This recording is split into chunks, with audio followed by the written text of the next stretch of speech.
I'm Aaron from PhoneDog.com, and part 2 of a dogfight battle between the Optimus G and the DROID RAZR HD starts in just a second, but first, special thanks to our valued partners at Best Buy Mobile for giving us devices like these for use in our One Paw Bandit giveaway game, which we give to you for free on the site at instantwin.phonedog.com. When you walk into Best Buy Mobile to get either of these devices, you'll walk out working. They'll help you set up your email, your contacts, your settings, cameras, and more, so you can maximize that quad-core processor and maximize that big battery on the DROID RAZR HD at Best Buy Mobile. Let's take a look. Optimus G, RAZR HD, which one is it? Which one's going to go home with the gold? We'll find out starting right now.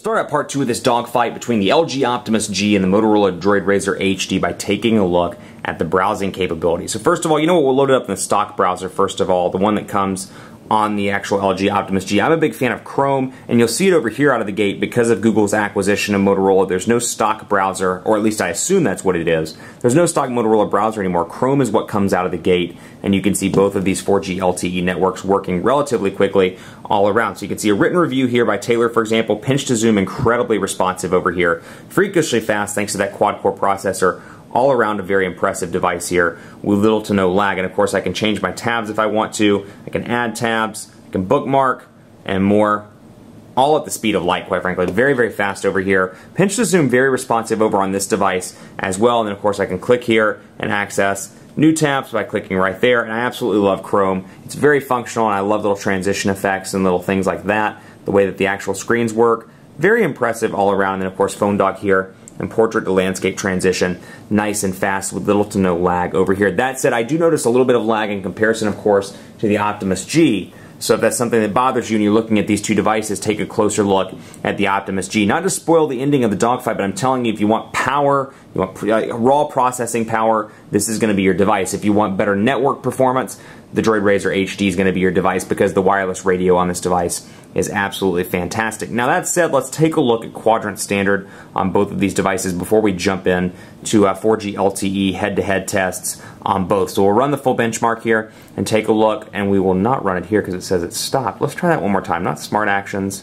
Let's go into quadrant standard and run it over here as well. So you can see 4G LTE on both of these devices, and I've been relatively impressed with both those speeds, which we'll talk about in just a second when we run the speed tests, and then of course network things as well. Connectivity has been great on both. I've tested both of these in their respective dead zones. I will give the edge in terms of overall call quality and earpiece volume to Motorola. They do a fantastic job there. This is no different. Very impressed over here with the way this device works when it comes to working on the network. Not bad over here by any means. But you can see, and actually I don't know why it's getting so dark. Let's get those brightened up again. Very impressive over here as well. Nothing bad by any means. The earpiece is nice and loud, but when it comes to fringe areas and dealing with an area with 0 or 1 bars of surface, I often found that the DROID RAZR HD did a phenomenal job over there. So again, network performance, fantastic on the RAZR HD. That said, quadrant standard, this thing wipes the floor with the DROID RAZR HD. 7,482 on this device in quadrant standard. Still running over here. Obviously, we started this one a little bit late, but 7,482, incredibly fast on the Optimus G. And then over on the RAZR HD, 5,026 over here. So you can see a definite speed difference. And obviously, take it with a grain of salt. It's not always indicative of day-to-day performance. For example, I think you'll find that in browsing through the home screens, for example, or checking email, you're not going to see a huge speed difference by any means with either one of these devices. That said, when it gets into gaming, when it gets into some advanced tasks on your device that are kind of graphics heavy, I think you'll find this one to be a much more functional device overall. Let's take a look at speed test as well. Verizon 4G LTE, AT&T 4G LTE as well. Both of these devices will load up speed test, and we'll get these on similar servers. Shelby, and let's see what we can get it over at Nashville. Let's see if we can find Shelby over here as well, so we can do kind of an equal comparison. But it looks like it might not come up, so we'll just take a generalized look. I'm not seeing Shelby over here. We'll just run this one and do a generalized look. 4G LTE capabilities on both. Verizon's is obviously the more mature 4G LTE network. Over 400 LTE markets here. AT&T still rolling out, and rolling out relatively quickly.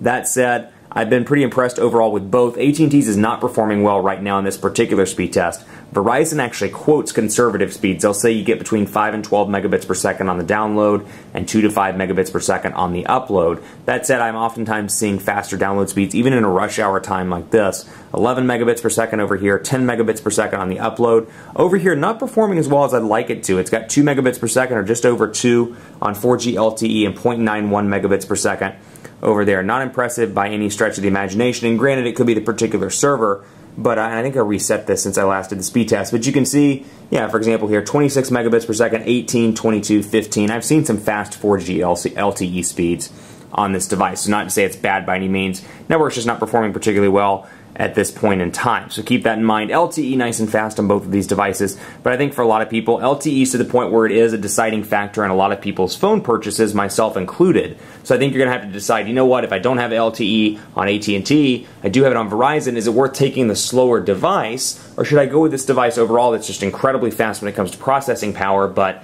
I only have HSPA+. I think that's going to be a decision you'll have to make if you're debating between two devices like this. Now again, 8 megapixel cameras on both of these devices. We'll take a look here. Bam. And we'll load up this one. 1080p HD video recording on both, and I'll bring them over here so you can take a look side by side. And I do have some test pictures on both of these devices just so you can see.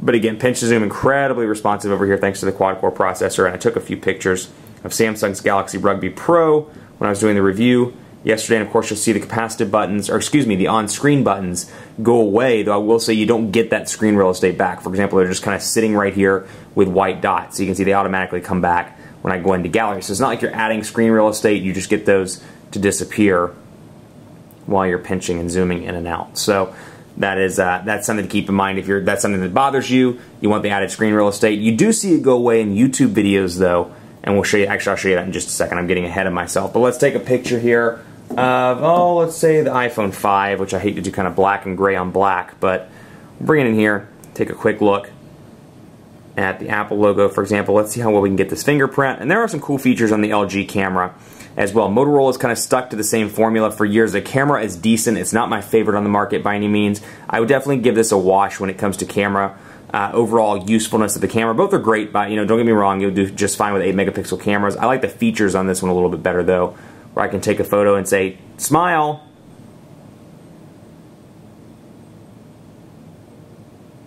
And then of course I took a time shot, or time-lapse kind of photo, burst mode if you will, so I could see all the different shots that I took. And I can come back here and say, smile. And you can see I moved around a little bit, got that feature. And you have this over here as well. I'll go down here and take a look. I've got my effects, got some camera settings, I've got some scenes. Then I have this with multi-shot and panorama and HDR, so I can kind of do the same thing over here. Although I don't really care for the implementation of it, where it does it so quickly like that. I like to be able to kind of control that on my own and give my own hand the ability to do that. But you can see here, still transitioning it around. Still a little bit blurry in comparison to others on the market, but pinch to zoom overall is relatively responsive. Take a look at camera of both in the store. With that said, slight edge to the Optimus G for features overall and image quality. So overall, both of these are great devices. It's going to depend on what matters most to you, and you can see stock Android implementation or a near stock Android implementation, for example, in the contacts. You can see the light blue color scheme. You can see the fact that this looks almost identical from the notifications bar over to this. Almost identical to stock Google here, stock ice cream sandwich. You got your cancel and your save button, your contact. Then over here you see a little bit more of a skinned experience. You see Bill Stevenson, for example, kind of the same look and feel. You've got a gray bar up here, and you've got the ability to edit, but take a look at how different these both look in editing as opposed to what you would see from a stock Android interface. This is much more stock over here than this is, both in color hues and then in overall fields that you would see on the device. So if stock Android's more important to you, the Razr HD is going to be great. The battery life on this is phenomenal. I get quite a bit of battery life. I'd say with my testing, I've gotten between, 14 and 15 hours with moderate use. Over here, a little bit less battery life, though I will say the standby time is quite good on this device. Two benefits for this device: the standby time is good, and it charges incredibly fast. This one charges at a pretty moderate pace, but I find that the battery life lasts a little bit longer over here. This one was lasting me about 12 to 13 hours with moderate use. Again, moderate use is subjective. Take a look at both of these. Take advantage of the return policies and see if the battery is good enough for you. But that said, 4G LTE does drain the 2,100 milliamp hour battery over here,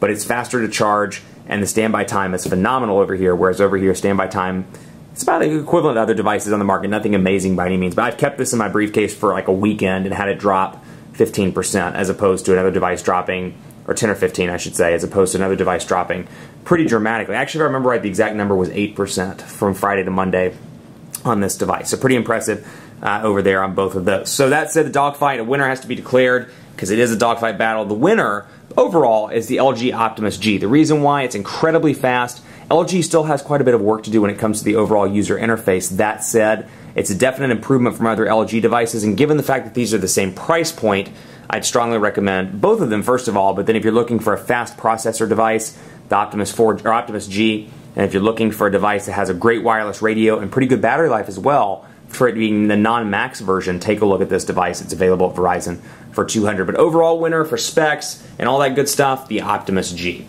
Keep it locked on PhoneDog.com for continuing coverage of both of these devices. Be sure to follow us on Facebook, Facebook.com/PhoneDog. Like our page. Enter our greatest tech giveaway ever too. We're always giving away some awesome smartphones.